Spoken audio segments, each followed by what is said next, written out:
evening and welcome to Alan's Italy. Tonight is going to be the first show in a series of 3 shows on the Collateral exhibition in the Venice Biennale, Personal Structures at the Palazzo Bembo. Today will be the introduction, and then in future weeks we are going to have videotaped gallery talks by a number of artists who will be standing in front of their work, but tonight we're going to focus on just the introduction to that. So just a little background, and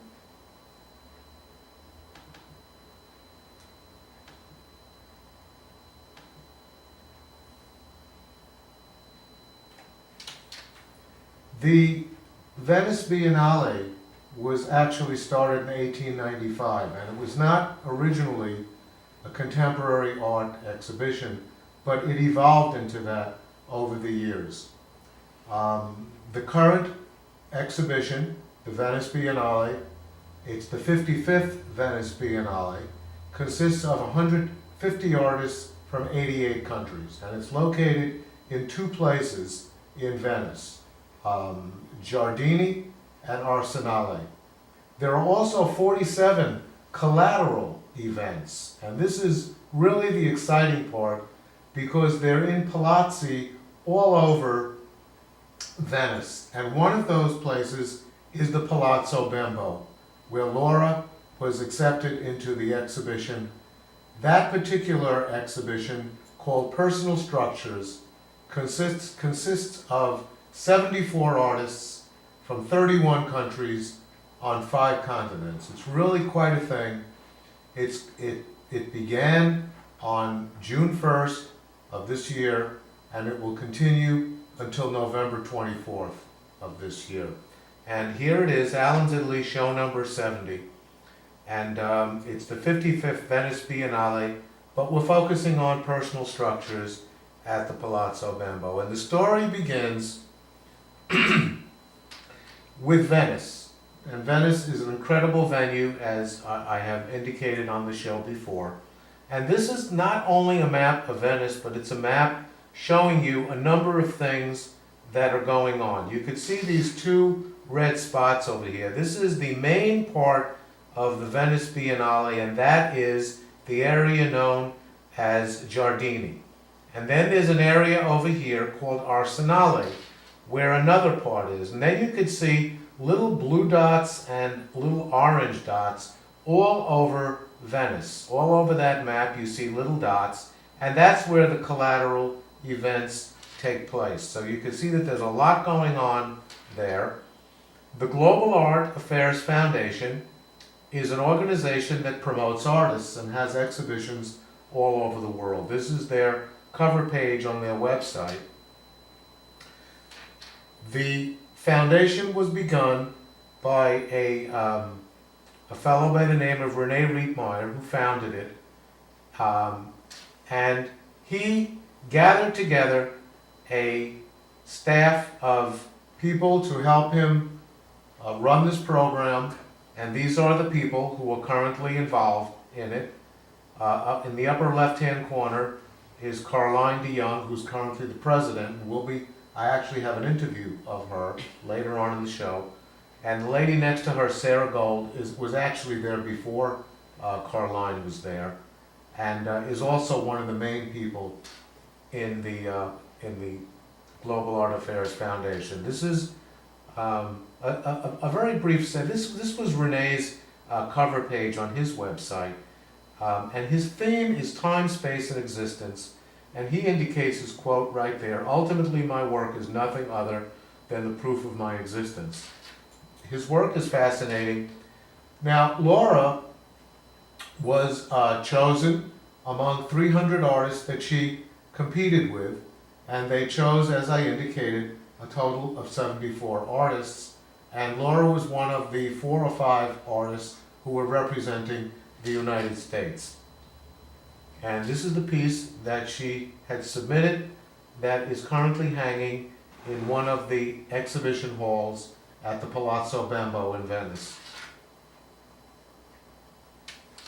And this is what I had indicated on a previous show. This is the Palazzo Bembo. It's a magnificent palazzo right on the Grand Canal, just south of the Rialto Bridge. And the exhibition actually took place in the, well, let me give you the full story of what this, the very top level is a B&B that we had the privilege of actually staying in for a few days. The level below it is where the exhibition took place, and also the level below that was where the exhibition took. So it was on 2 floors, and the main floor is part exhibition, and you'll see exactly what it is later. But there it is, that the Venice Biennale is June 1st to the 24th. Then I come into the picture, and I, of course, am doing Alan's Italy, as I have been for the past year and a half. And I was given press credentials. I applied to the Venice Biennale for press credentials based on a letter that was given to me by the town supervisor, Jeremy Wilbur, and also by the director of the Woodstock Artists Association, Josephine Bloodgood. And based on those things and the description of what I was doing, they gave me the ability to go around the exhibition, the entire Venice Biennale, and go up to people and ask them if I could interview them, and people were very, very nice about it. But I wore a little press stamp, and that's what it looked like. This was the official announcement of the Personal Structures exhibition at the Palazzo Bembo. You can see that there was a preview party which began on May 28th and continued through May 31st, and it ran from 1800 hours to 2200 hours. For those of you who are not familiar with the way Europeans tell time, that's from 6 p.m. to 10 p.m. every evening, and listed there are the artists who were going to appear at the Venice Biennale in Personal Structures. And this is really a better map because it shows you specifically, it shows you Giardini over here, Arsenali over there, and this is where the Palazzo Bembo is located, right on the Grand Canal, right next to Rialto. And these other indications, Palazzo Rosini, Palazzo Michiel, and Palazzo Mora, were other exhibitions that Personal Structures was actually involved in during that time. We actually went to one of them. And this was the official announcement. And there are the curators, Francesca Crudo, Sarah Gold, Carol Rolla, and Valeria Romanini. And at the same time was a concurrent exhibition by the famous contemporary artist Lawrence Weiner. And that was curated down there by Thomas Karlyn. And this is the first video I would like to show you. This is the video of the trip we took to get from our hotel to the Palazzo Bembo. So on full screen, then, Ellen, here we go.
So that was the trip we took on the Vaporetto to get to the Palazzo Bembo one of the nights.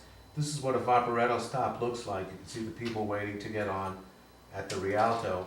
And once you got to the Palazzo, these were the musicians. You know, it was a really nice party because they had a little band of musicians playing each night. And this is what it looked like from up above, looking down at the party taking place below. It actually got more and more crowded as the evening wore on.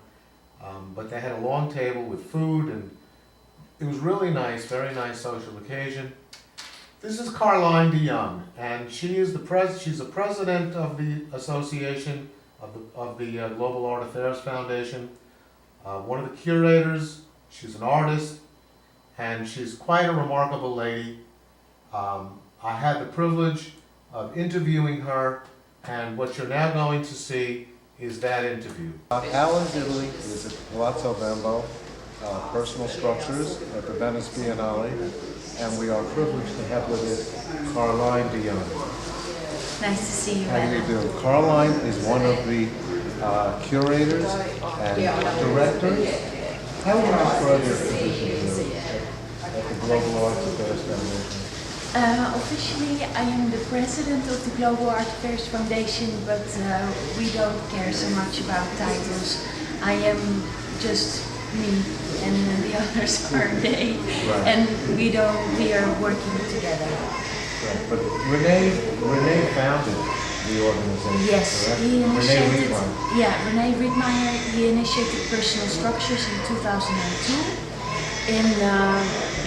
With the idea to bring artists together and to create a platform, creating exhibitions, symposia, and also publications about the subjects of time, space, and existence.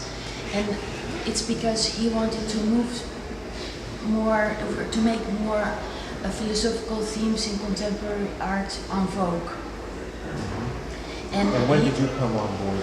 In 2007, we were, Renee and Sarah were just starting the Time, Space, Existence sequel, because before that, Renee had personal structures, but with 16 young artists, and then in 2005-06, they came up with the idea to do Time, Space, Existence, a series of symposia, and I came before the first symposium about time in Amsterdam. I was with Lawrence Wiener and with Romano Palka, which it was fantastic. Yes, that's wonderful. And what had you done prior to? What is your training? Did you go to an art school or? I studied. I did many different things because I was always looking for what it is that I want. And what I want, I found out now, is just a life in art.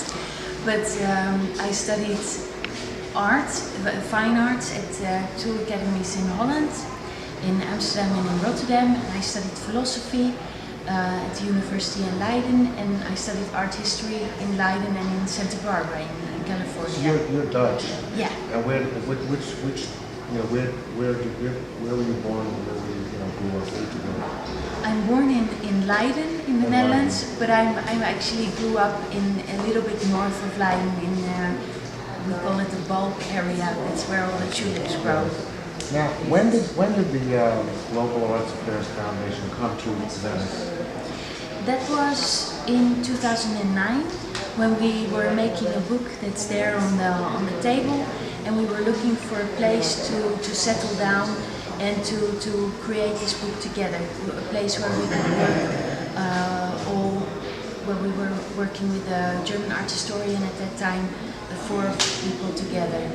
And because Renee Riedmeier, he had his artwork represented at the Venice Biennale, we thought, okay, well, Venice was a logical choice, and also we were doing many interviews with artists for our project, and these artists were all coming to Venice. So for us, it was excellent to have a base here, to always be able to meet different artists and curators, and it was just a good choice for us. And so we made the book, and it was published in October 2009, and then we finished our project that we've been working for many years, at least the book publication. So we came with the idea to start organizing more exhibitions again, and then yeah, it was just an easy choice. It came along very naturally to organize something as part of the Venice Biennale, and then yeah. And now you house in a lot of other collections Yes. as well. Yeah, we did in 2011. We did our first exhibition, and it was quite a success, at least for as far as we are concerned. And then people started to approach us if we could help them finding a space, a palazzo, to make their own exhibition. And in the meantime, we had a lot of Venetian connections. We knew many different palazzi, so for us it was easy to connect. Now, the exhibition that we're sitting in the exhibition Yes. right now is unbelievably wonderful. Thank you. I think that everybody that I've spoken with over the past 3 days have agreed that this is just absolutely spectacular. Thank you. So congratulations on that. Thank you. Now, you have participated in curating the Yes. exhibition, but you have also performed. You also have a piece in the exhibition. So can you talk about that dual role that you assumed? It's difficult to say because in our project, everybody is free to develop in the way that fits naturally to them. And for me, as I've always been painting, I've always been wanting to, or I've been expressing myself in art. But then when I met René Reitmeier and I met so many world-class artists, I did not feel ready yet to continue making art myself. But now, through Personal Structures, we've been making art projects with artists like Lawrence Wiener and Herman Nietzsche and Romano Palka, who has died already, but we did a project with him in 2010. And with Arno Reiner especially, I got triggered. I learned a lot about life, about art, and I got triggered to making things again myself. And so I restarted to paint in 2011, and for me that was a very clear choice. I have to go in that direction, and then for us, it's fine to be a part of an exhibition as an artist and as a curator as well, but we didn't want to risk any negative approaches. I don't know if they are there, but it might be possible. So we said, okay, I only participate as an artist and not as a curator, and that was, for me, it's fantastic. I'm very happy. I have one last question, and I'm really excited to ask you this question. I hope I'm not pushing it too far, but if you could just explain your work to us as a last, we could go over to your work, Yes. and you could explain it to us. That would be really wonderful.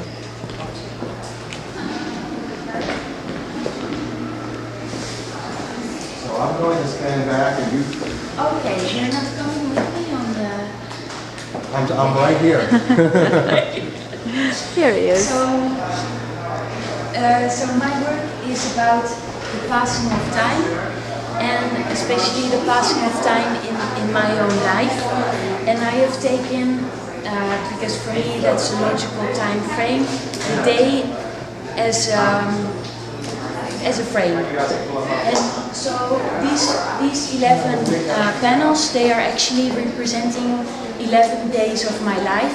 So, and I use color to represent my emotional feelings towards that day, and also size, because this panel, I wanted to create something like a bit more bold than with this one, for example. and that is what I do. And your piece is juxtapositioned right next to Yes. Atelier Morales. Yeah, Atelier Morales from Mexico. They have also, their photos are representations of days. But we are, I think, different cultures. So we express ourselves in very different way, and it's for me it was also very interesting to see that my work I have everything in a very maybe boring order, because it starts from the left and it continues to the right, but they have like a Mexican jumping days. For me, I could never do it like that.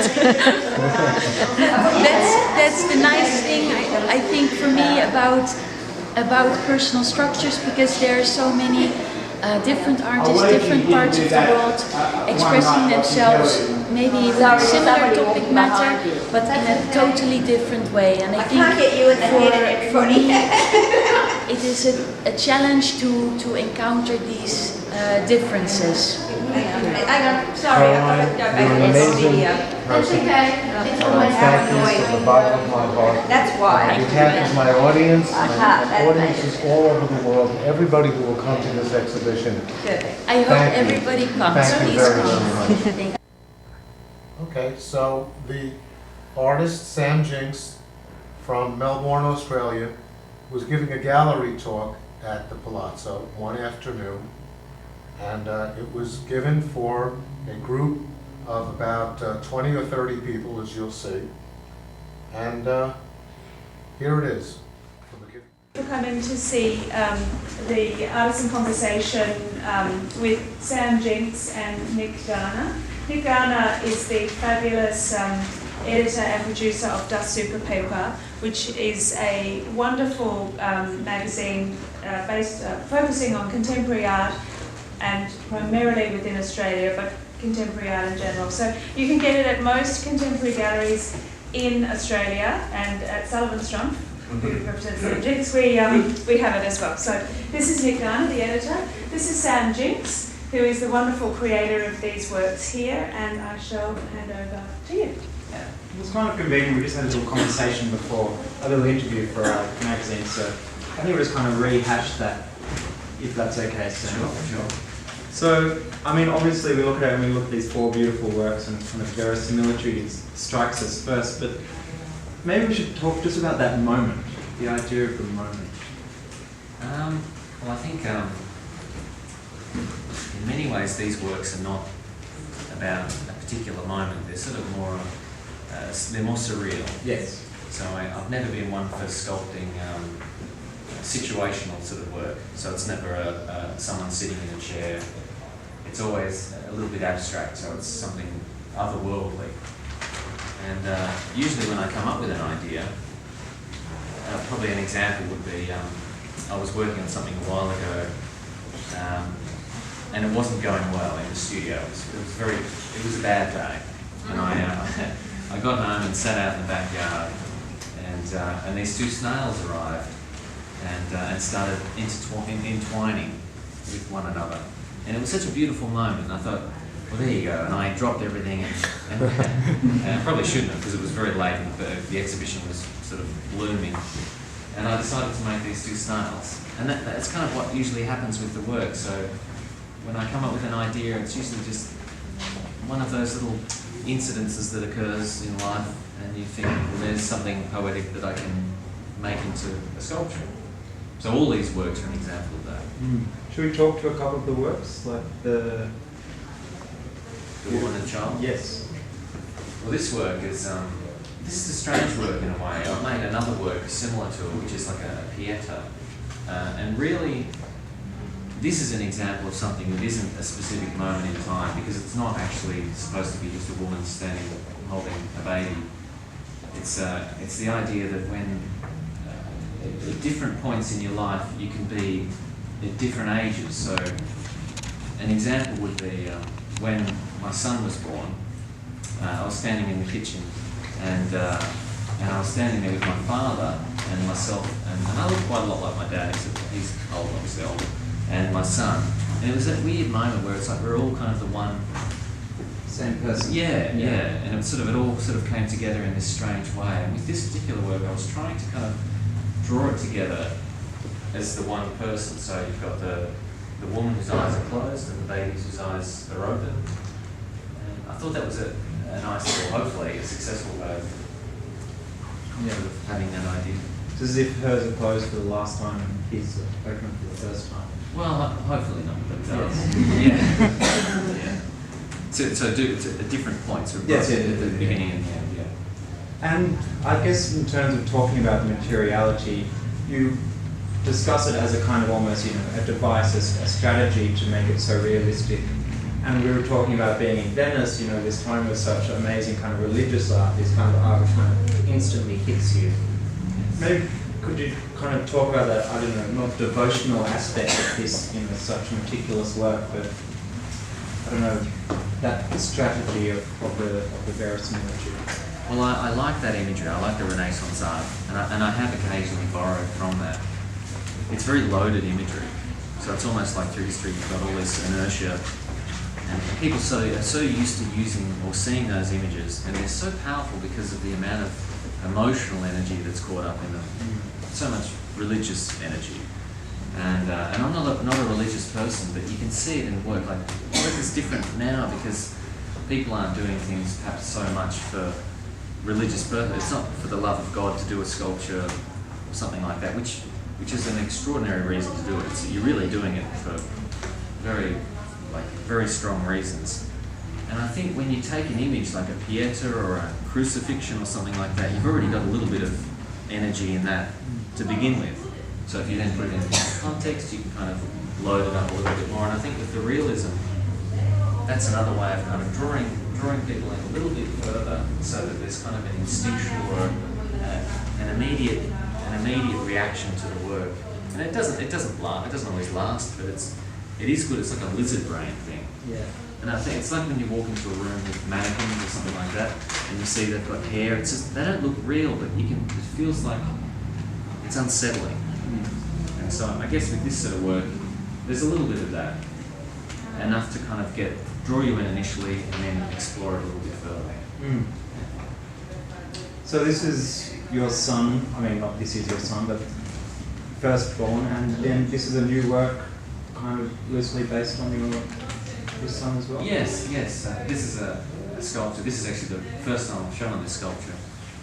So this is the newest of all of these works. And it is based on my son. It's a little bit different. Both my son and I sleep in that strange way, which is kind of odd. But I was very touched when I saw Leo sleeping like that the first time. He doesn't always do it, but he sometimes does. And with this work, I think there is something strange about when a child goes to sleep. It's it's a powerful experience, and it sort of comes back to an experience I had when I was younger.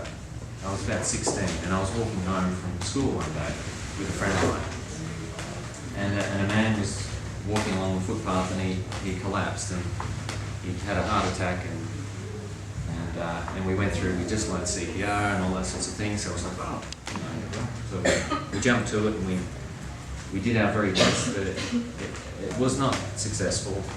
And we went through this whole experience of just watching him pass away. And I didn't react to it in a very mature way at the time. I think in many ways I was just like an adrenaline thing.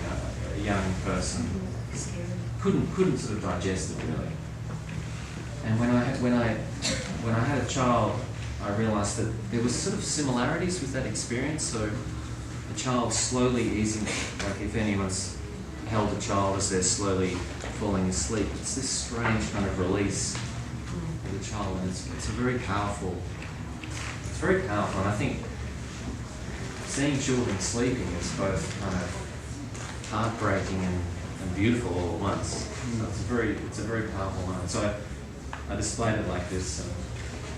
I think it was actually very challenging to make this work because I didn't want to have it appear as a dead child. And so to do that, the only way I could think of doing is by having the toes gently crossing over in the same way that the hands are touching, so there's always a little bit of tension in the sculpture. So there's life in the sculpture. Well, there's definitely life in just paint. I swear they've got this. It's amazing. So we have this kind of moment of very tender, gentle, fragile sleep. And then we have the couple over here, a bit surreal, a bit anamorphic. Yes. The couple with dogs' heads. Yeah, yeah. This is actually an example of me trying to separate the work from reality a little bit too. I think there's always a tendency with hyperrealism. I mean, I could never do something hyper-realistic. I don't think I have the skill to do it. But, and also the time, like, you'd spend a year making something and rendering it perfectly. But this work is me trying to sort of separate it from reality a little bit further. And this work actually came from an experience. I was sitting in my studio and watching cars drive past. I was having a cup of tea, and someone came up in front of the studio and opened up their car door and just unloaded all their rubbish onto the ground. And it's such an odd thing. Like, I thought about it for a while. I thought, that's not normal behaviour. That's not something that you would. Wasn't going to tell you. No, well, it does happen a lot, but it's something that it requires a certain lack of empathy to then just unload all your garbage onto your street. And it was at the same time, I think, that the London riots were happening. And so it was a time, like, I was thinking a lot about that instability or that fragility of general civilised behaviour. Yeah. And I think I was seeing more and more of that. I became a little bit more aware of that. And to put them in the context of a couple was another sort of idea I had to do with the way couples relate to one another. And often you'll get this thing where one person will say something that makes the other person uncomfortable, and so the other person will say something with just a subtle element of a dig in it or a criticism to slightly diminish that other person to kind of get you onto equal ground. And I think a lot of people's communication is like that. So you get this sort of power play, which is not really rational. I think if relationships were rational, they wouldn't do that. And I think ideally in a relationship you get beyond that and be completely honest. But a lot of the time they're not like that. People don't say things that are genuinely true. There's this constant sort of power play. I mean, it happens a lot, not only in relationships. And so that piece came together as two dog-headed figures. I thought that was appropriate because of the way animals react. They're very kind of like, in many ways animals are more rational. To have two dog heads on there, it took away the kind of the thinking and the sensible behaviour and more sort of instinctual. Yeah, you're recognising the kind of animal behaviour in the riots, in the relationship. Yeah, in this man throwing his garbage, but you look at their eyes intertwined, and it's still, I mean, maybe it's their primal side that brings them together or something. Maybe they're sort of faking. I don't know. Yeah. That was an interesting work to make. I made one a few years ago that was just a single figure, and I think I really needed the second figure to try and sort of bring the idea home, because at the time I think it was almost like a what's that figure? Anubis? Yeah. And I wasn't really referencing that specifically, but to have the two together, I thought that was a nicer way of displaying it.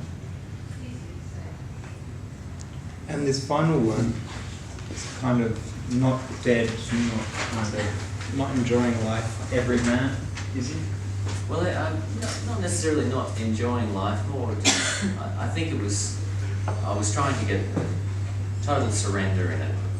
There's a story behind the sculpture, and that's, there's a few stories behind the sculpture, but one was that I actually rendered the sculpture once, and I had a friend pose for the sculpture. Very, not reluctantly, just, he was good, he was a good sport.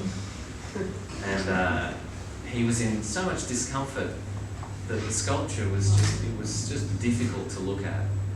And it wasn't the sort of message I was trying to put out there. It was really like a crucifixion, or in this case, which is something similar, it needed to be about a surrendered figure, like a figure surrendering. And the first one did not feel that way. It was a tortured soul. Yeah, and so I ended up abandoning all reference and then just building it straight up, which I think it worked much better.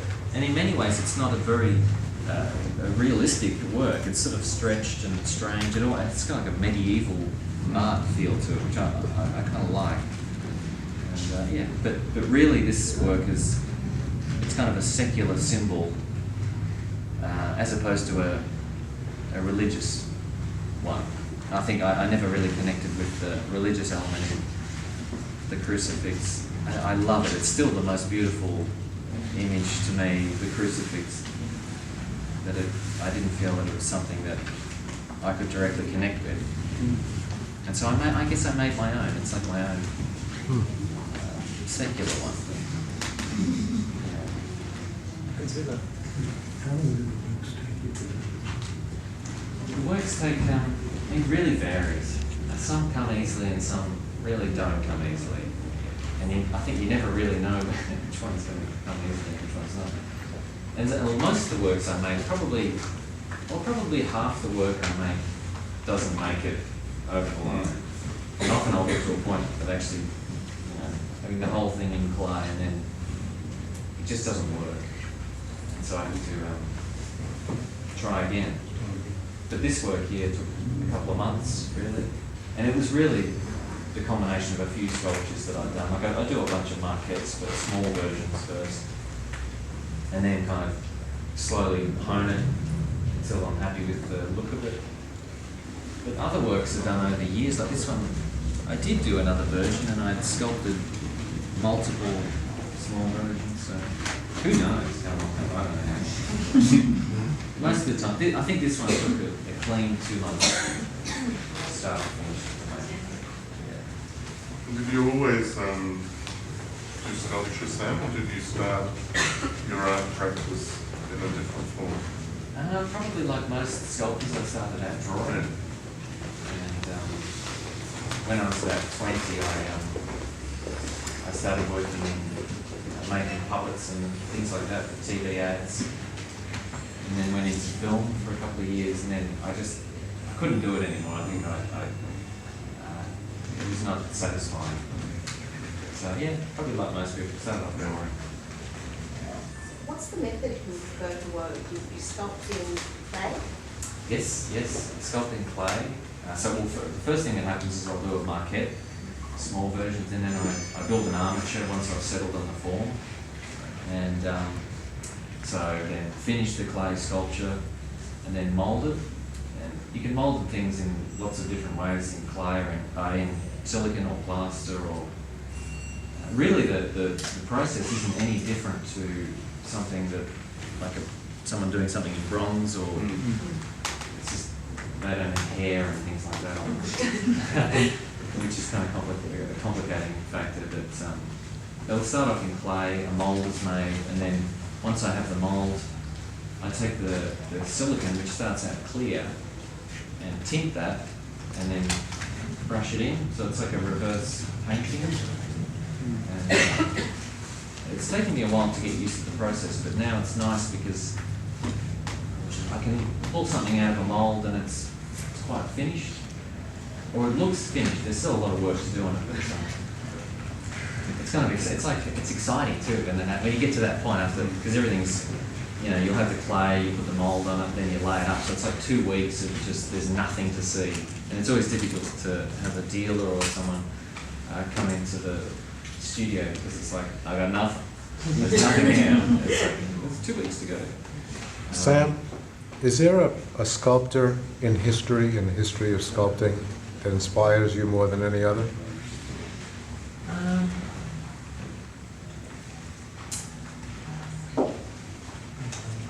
Sorry if it's a tough.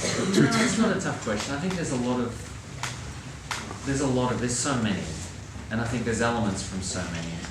As you say, I'm a big fan of Michelangelo's work, but there's things I'm not a fan of as well about his work. But I mean, just what he did, like physically, here's a good example of someone who really pushed the limits, especially when he was young, and was very driven. Michelangelo is another example of someone who was very, very religious and driven by religion as well, perhaps, which is yeah, it would be nice to have that sort of drive in a way. But yeah, so he's one. There are a lot. There are lots. I couldn't one particular one. Beautiful. Thank you. Thanks very much.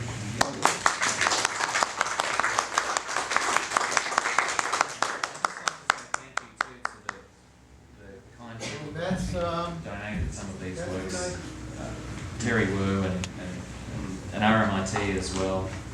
And so that's tonight's show. Thank you for watching. That was the Palazzo Bembo show number 70, part 1. Please join us next time for the Palazzo Bembo show number 71, part 2. And then we will also have a part 3 where we will have gallery talks by some of the well-known artists at the Palazzo Bembo. And thank you for watching. Buonanotte e buona fortuna.